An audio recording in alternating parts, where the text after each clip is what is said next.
public servants charged with finding out more about the world, communicating that to the outside world, but also trying to make that world a better place as well. And that is both a privilege and a really sort of a burden in many ways. But we really mustn't forget that. And it's for that reason that on day one, we brought the social scientists in to give ourselves a little bit more perspective on some of the things that we're doing. It was also for that reason that the General Electric came in last night. And I have to say, I've never seen a talk at a conference polarize opinion quite so much as Stephen Minger's talk did last night. Comments ranged from, I think I'm in love with Stephen Minger, to I think Pat Heslop-Harrison was going to bend certain laws of thermodynamics. He was so apoplectic at how horrible the talk was. All I can say is that had someone told me that one of our presentations would cause so much debate, so much interest, and such a range of opinions, and I've been given the option of keeping it or removing it, I wouldn't have hesitated.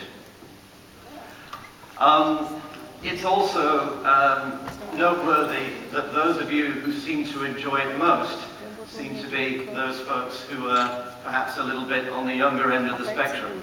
And I will leave that as an observation rather than a comment.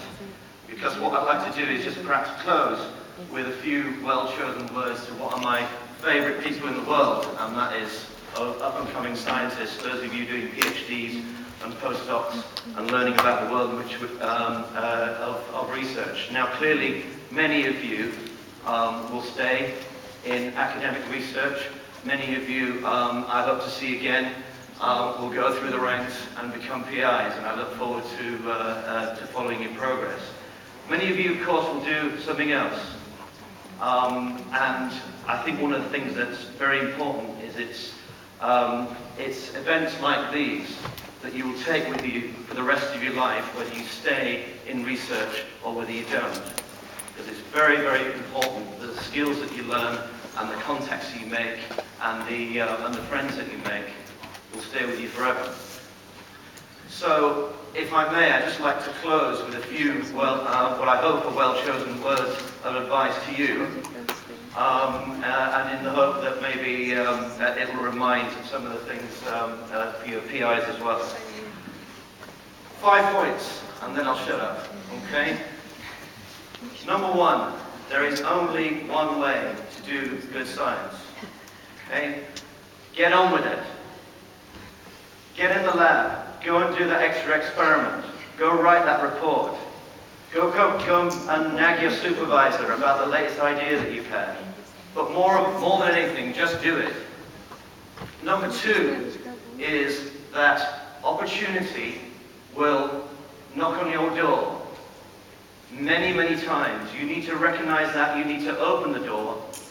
But as you open that door, you need to make sure you've got something to bring to the party. Otherwise, that door will close. Number three, do not take no for an answer. Okay? Many people in your career will tell you no. Every no that you hear is one step closer to a yes. Number four, you are on a journey. Please do not neglect the fact that the journey itself is as rewarding, sometimes more rewarding than the destination that you will reach. Don't neglect the fact that you're having a good time on the way as well. My final point is this. I don't intend to be soppy, and I don't intend to be sentimental. This is a hard-nosed piece of advice that will stand you in good stead, and is a very good way of being successful in what you do. And that is, whatever you do, please be nice to people. On that note, go forth and be nice to one another, and hopefully we will see you in Bologna in 2 years' time. Thank you, everyone. Thanks for coming, everybody.